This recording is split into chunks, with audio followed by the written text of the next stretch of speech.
ஒரு எக்ஸ்க்ளூசிவான தகவல். வேனில் இருக்கும்போதே இந்த தகவல் வருது. உள்ளே இன்ட்ராக்ட் பண்ணிட்டு இருக்காங்க. எல்லாம் வந்து உள்ளுக்குள்ளே வேனுக்குள்ளே உட்காந்துக்கிட்டு சில பட்டிமன்ற பேச்சாளர்லாம் வந்து என்ன பண்ணுறாங்கன்னா டிவி லைவில் கமெண்ட் பண்ணிட்டு இருக்காங்க. ஆனால் டிவி லைவில் பார்க்கும்போது இத்தனை பேர் இறந்துட்டாங்க, அத்தனை பேர் இறந்துட்டாங்க, ஆஸ்பத்திரியில் அனுமதிக்கும் போது அப்போ தான் அவர்களுக்கே தெரியுது 10 பேர் இறந்துட்டாங்க, ஒரு 7-8 பேர் உயிரிழந்து விட்டார்கள்னு தெரிஞ்ச உடனே விஜய் ஷாக். அப்படியே அவர் முகம் மாறுது. உள்ளுக்குள்ளே செம ரைடு விட்டு என்னையா நடக்குதுங்க அப்படி இப்படின்னு சொல்லி உள்ளே இருக்கிற கட்சிக்காரர்களே தாளிச்சு எடுத்துக்காப்ல விஜய். அதுக்கப்புறம் வந்து ஏர்போர்ட்டுக்கு வராரு. ஏர்போர்ட்டில் செய்தியாளர்கள் கேட்குறாங்க, சார் 30 பேர் இறந்துட்டாங்க சார், பதில் சொல்லுங்கள் சார்.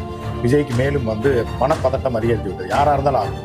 நம்ம அரசியல் வாழ்க்கை என்ன ஆச்சு, இப்படி ஒன்று நடந்துச்சு, எப்படி ஒன்று நடந்துச்சுன்னா மிகப்பெரிய மன அழுத்தத்தை அதை ஏற்படுத்தி இருக்கிறோம். அங்கேருந்து சத்தம் இல்லாமல் ஃப்ளைட் ஏறி வந்துட்டாப்ல வீட்டுக்கு. அது அரஸ்ட்டாக அவருடைய வேண்டியவர்கள் நெருங்கியவர்கள் அந்த வீட்டிலேருந்து நீங்கள் போயிருங்க, வெளியில் கிளம்பி வேறு வண்டியில் போயிருங்க, தலைமுறை ஆயிருங்க, முன்ஜாமீன் வாங்கினதுக்கு அப்புறம் வரலான்றதெல்லாம் அறிவுரையாக அவருக்கு ஃபோன் காலில் தெரிவிக்கப்பட்டிருக்கு. ஆனால் விஜய் வந்து அதற்கு ஒத்துக்கொள்ளவில்லை. பரவாயில்ல, பிடிச்சா பிடிச்சிட்டு போகிறாங்க, ஜெயிலுக்கு போனால் போயிட்டு போகிறேன் அப்படின்ற மாதிரி ஒரு அடமெண்ட்டாக பார்த்துக்கலாம், வரதை நான் சமாளிச்சுக்கிறேன் அப்படின்னு சொல்லி ஒரு பக்கம் இந்த மாதிரியான ஒரு சூழலை விஜய் தன் வாழ்நாளில் எதிர்கொண்டதே கிடையாது.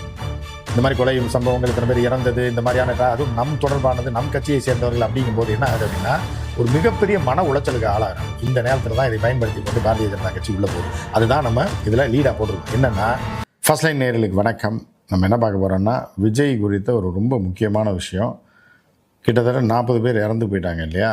40 பேர் இறந்து போகிறோன்னே யாராக இருந்தாலும் ஆடி போயிடுவாங்க. அதாவது இந்த மரணம் நிகழ்வதற்கு முன்பு நீங்கள் ஷார்ப்பாக வாட்ச் பண்ணிங்கன்னா தெரியும், விஜய் அப்போது வரைக்கும் உற்சாகமாக தான் இருந்தார்.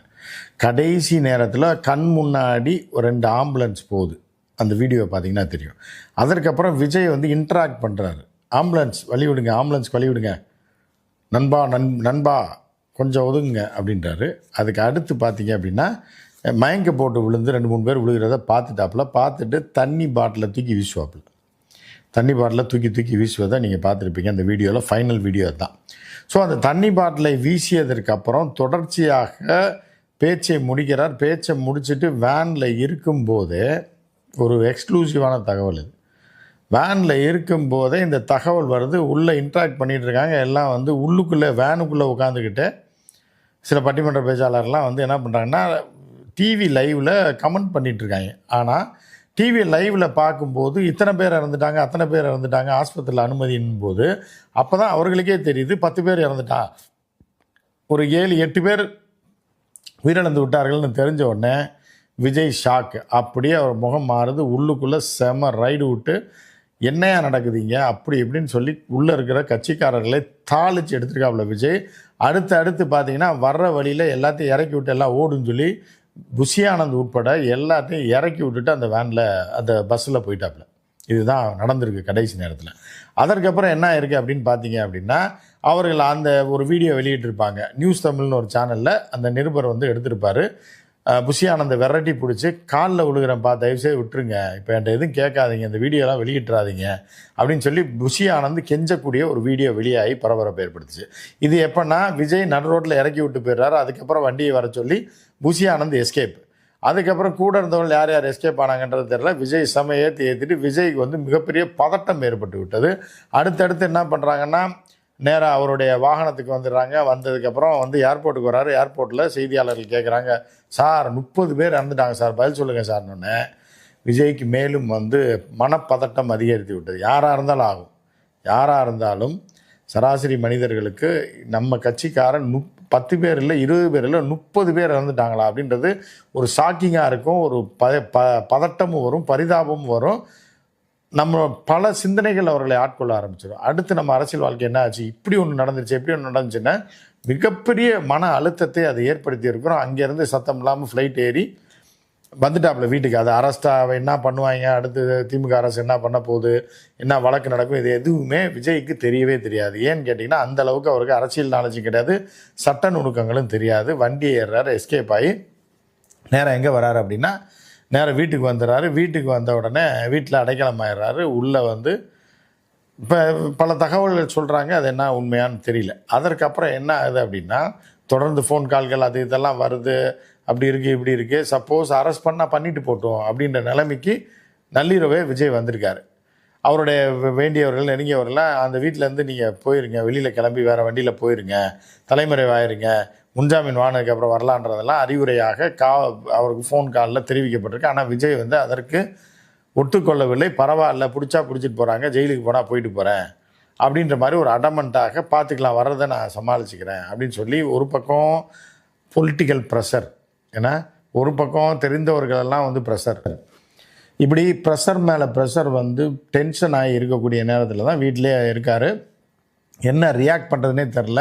இந்த மாதிரியான ஒரு சூழலை விஜய் தன் வாழ்நாளில் எதிர்கொண்டதே கிடையாது.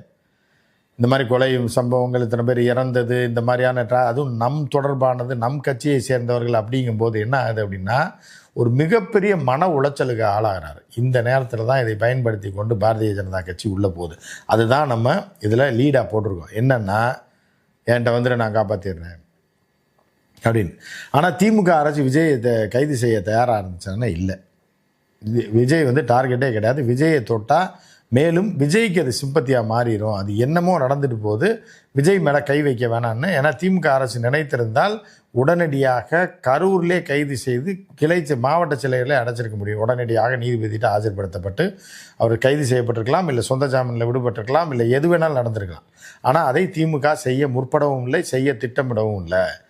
அதே நேரத்தில் அவர்களுக்கு தொடர்பானவர்களையும் பிடிக்க அவர்கள் வழக்கு தான் போட்டிருக்காங்க, எஃப்ஐஆர் தான் போட்டிருக்காங்க. தவிர உடனே புஷியானந்த தூக்கி உள்ளவையே, அவரை தூக்கி உள்ளவையே, ஜான் ஆரோக்கியசாமி தூக்கி உள்ளவைன்னெலாம் தமிழக அரசு அந்த மாதிரி எதையும் எடுக்கலைன்றவொடனே பிஜேபியோட முயற்சி சப்புன்னு ஆயிடுச்சு. அதுக்கப்புறம் என்ன பண்ணாங்கன்னா உடனே பிஜேபியில் விஜய்க்கு பாதுகாப்பு கொடுக்குற மாதிரியும், தமிழக அரசுலேருந்து விஜயை பாதுகாக்கிற மாதிரியும், அவருக்கு வந்து ஒரு பெரிய கேடயமாக இருக்கிற மாதிரி ஒரு சீனை போட்டு காலையில் என்ன பண்ணுறாங்கன்னா துணை இராணுவத்தை அனுப்புகிறாங்க. தேவையே இல்லாமல் விஜய்க்கு பாதுகாப்பு கொடுக்குறாங்களா, விஜய் வீட்டுக்கு பாதுகாப்பு கொடுக்குறாங்களா, யார் போய் விஜயை அடிக்க போகிறாங்க, குத்த போகிறாங்க, தீ வைக்க போகிறாங்க, ஒன்றா பண்ண போகிறாங்க, ஒன்றும் பண்ண போகிறதில்ல.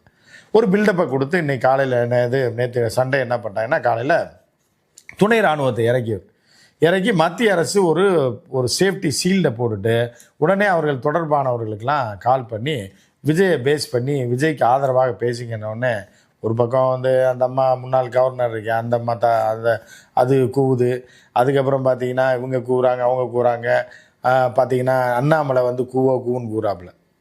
ஏன்னா என்ன கூறாப்புலன்னா திமுக அரசு போலீஸ் மேலே என்ன நடவடிக்கை எடுக்கலை, கலெக்டர் மேலே ஏன் நடவடிக்கை எடுக்கலை, 8 மணி இப்போ சாயந்தரம் 6 மணிலேருந்து 10 மணி வரைக்கும் பெர்மிஷன் இருக்குது, அதனால் எத்தனை மணிக்கு வேணாலும் விஜய் வருவார், அப்போ நீங்கள் பாதுகாப்பு கொடுத்துருக்கணும்னு ஒரு காவல்துறை அதிகாரியாக இருக்கக்கூடிய அண்ணாமலை வந்து ஒரு அரசியல்வாதியாக பேச ஆரம்பிச்சிட்டார். விஜய் தான் அதுக்கு காரணம், அதை ஏற்றுக்க மாட்டாங்க. விஜய் வருவதற்கும் உரிமை இருக்கு, சீமான் அவங்க வர்றதுக்கு உரிமை இருக்கு, எடப்பாடி அண்ணா உரிமை. ஒருத்தர் வரலாம், 1000 பேர் வரலாம், 1 லட்சம், அது மக்கள் உரிமை. நீங்க வந்து ஒன் மேன் ஜட்ஜை நாங்க போட்டிருக்கோம், ரிட்டையர்ட் ஜட்ஜை போட்டிருக்கோம். உடனடியா சிபிஐ என்கொயரி வேண்டும். இன்னைக்கு முதலமைச்சர் அவர்கள் தமிழ்நாட்டுக்குள்ள சிபிஐ வரக்கூடாதுன்னு ப்ராசிக்யூஷன் சாங்ஷனை வித்ட்ரா பண்றாரு. ஆனா இதற்கு முன்பு இன்னொரு இடத்திற்கு சிபிஐ கொடுக்கிறார் அஜித்குமார் கேஸ்ல. அதனால தாமாக முன் வந்து சிபிஐ என்கொயரி கேட்கணும். அப்படி திருப்பி அண்ணாமலை களத்தில் இறங்குறாப்புல. ஏன்னா அண்ணாமலைக்கு இந்த அசைன்மெண்ட் கொடுக்கப்பட்டிருக்கு. இப்போ என்ன அப்படின்னா விஜயை மிரட்டி பயமுறுத்தி திமுக ஒழிச்சிரும் இது பண்ணிடும்னு சொல்லி மிரட்டினதில் அப்படி பிஜேபி பக்கம் வந்துடும், இல்லைன்னா அவனை தூக்கிடுவோம் அப்படின்ற மாதிரி ஒரு லாபியை பண்ணுறாங்க. அவர்களுக்கு வேண்டிய பத்திரிகையாளர்கள்லாம் வைத்து பண்ண தொடங்கி விட்டாங்க. இதற்கு ஒரு உதாரணம் வேணும்னா கோலாகலம் சீனிவாசன் என்கிற ஒரு பத்திரிகையாளர், மூத்த பத்திரிகையாளர், நீண்ட காலமாக இருக்கார். அவர் சிங்கப்பூரில் தமிழ் முரசில் இருந்தவர். அவர் வந்து இப்போ வந்து பாஜக லாபிக்கு வேலை செஞ்சுக்கிட்டு இருக்கார். அவர் வந்து இதற்காக சங்கியவர். ஸோ அவர் என்ன போடுறாரு அப்படின்னா விஜய்க்கு இப்போ ஒரே பாதுகாப்பு என்னன்னா என்டிஏ கூட்டணிக்கு வர்றது தான். என்டிஏ கூட்டணிக்கு வந்தால் பாஜக அரசு அவரை காப்பாற்றணும். என்ன அவருக்கு என்ன பிரச்சனை? இப்போ அவரை எப்படி காப்பாற்றுவீங்க? 40 பேர் செத்த உயிரை காப்பாற்றிடுவீங்களா? எப்படின்னா விஜயை மிரட்டுறாங்க, உன்னை தூக்கிடுவாங்க, திமுக காலி பண்ணிடும், திமுக அழிச்சிடும், திமுக விரட்டிடும், திமுக ஒழிச்சு கட்டிடும், ஒழுங்காக என் கூட ஓடிவான்னு சொல்லி இப்போ அவரோட பிளான் என்னென்னா என்டிஏக்குள்ளே விஜயை கொண்டு வரணுன்றதுக்காக ஒரு பெரிய மாஸ்டர் பிளான் போட்டு அங்கங்கே விஜயை நெருக்கடி கொடுத்து இங்கே வந்துடு உங்களை நான் காப்பாற்றேன்னு. விஜய்க்கு எந்த ஆபத்துமே கிடையாது. விஜயால் தான் 40 பேர் ஆபத்தை செத்து போயிருக்கான். 40 பேர் உயிர்கள் போயிருக்குன்னா அது விஜயினால் அவர்களுக்கு ஏற்பட்ட ஆபத்தை தவிர விஜய்க்கு கட்சிக்காரனால விஜய்க்கு ஆபத்தே கிடையாது. ஏன்னா அது வேறு ரூபத்தில் போயிட்டுருக்குன்னு வச்சுங்களேன். ஸோ அது திமுக அரசு விஜய் மேலே கை வைக்கிறதுக்கு தயாராக இல்லை அப்படின்றத நீங்கள் நினச்சிங்க. உடனே புஷியானந்த தூக்கணும் வைக்கணும்னு அதுக்குள்ளே வந்து இவர்கள் வந்து என்ன பண்ணுறாங்கன்னா சிபிஐக்கு போகிறாங்க. அண்ணாமலை நீங்கள் அண்ணாமலையோட ஸ்பீச்சை வந்து டீகோட் பண்ணிங்கனாலே இவங்க எவ்வளோ பெரிய டுபாக்கூருன்னு தெரியும். அண்ணாமலை என்ன பண்ணுறாப்புலன்னா சிபிஐ கொடுங்க, அந்த ஒரு பையன் மேட்டரை வந்து செத்து பண்ணாமல மடப்புறத்தில் அடிச்சு கொண்டான் இல்லை. ஸோ அந்த வழக்கு மட்டும் திமுக அரசு டக்குன்னு சிபிஐக்கு அனுப்பிச்சில்ல. அப்போ இதை அனுப்ப வேண்டியதானே. அப்புறம் எதுக்கே தமிழக அரசுன்னு ஒரு அரசுன்னு ஒன்று இருக்குது, எல்லாத்தையும் சிபிஐக்கு தள்ளி விட்டு மத்திய அரசு பார்த்துக்கோ, எல்லாம் மேலே இருக்கவன் பார்த்துக்குவான்னா எதுக்கு மாநில அரசுன்னு ஒன்று இருக்குது, போலீஸ்னு ஒன்று இருக்குது. எல்லாத்தையும் வரதை பூரா சிபிஐக்கு தள்ளி விட்டுட்டா நீங்கள் இப்போ ட்விஸ்ட் பண்ணி டேர்ன் பண்ணி உங்கள் கையில் கண்ட்ரோல் எடுக்கிறீங்க. அப்போ சிபிஐக்குள்ளே போயிடுச்சு அப்படின்னா தாவேக்கால யாரையுமே நீங்கள் அரெஸ்ட் பண்ண முடியாது, சிபிஐ தான் பண்ண முடியும். சிபிஐ அரெஸ்ட் பண்ணாது. சிபிஐ வச்சு மிரட்டி என்ன பண்ணுவீங்கன்னா அவனை தூக்கிடுவோம் வச்சிருவோன்னு சொல்லி விஜய் வந்து அந்த பக்கம் இழுப்பதற்கான என்டிஏக்குள்ளே இழுப்பதற்கான வேலைகளை தீவிரமாக பண்ணிகிட்டு இருக்காங்க. அப்போ இந்த கூட்டணியில் ஏற்கனவே வந்து அப்போ வந்து விஜய் வந்து அந்த பக்கம் போனால் கொண்டை தெரிஞ்சு போயிடும். ஏற்கனவே அவருக்கு ஃபண்டிங் பண்ணுறது எல்லாம் பேக்கப் பண்ணுறது பூராமே விஜய்க்கு யார் அப்படின்னா மத்திய பாஜக தான். ஸோ இப்போ என்ன பண்ணுறாங்கன்னா இப்போ எலெக்ஷனுக்குள்ளேயே அந்த அறுவடையை நம்ம பண்ணணுன்றதுக்காக விஜய் மிரட்டி உள்ளே இழுக்கிறாங்க. இது அடுத்த கட்டம். விஜய், அதிமுக கூட்டணி, பாஜக இது எல்லாமே எல்லாம் குழம்பு வச்சு பாமக எல்லாம் சேர்ந்து ஆட்சியை பிடிப்பதற்கான ஒரு டார்கெட்டை போடுறாங்க. திமுக எதிர்ப்பு தானே, வா என் கூட வந்துரு அப்படின்னு.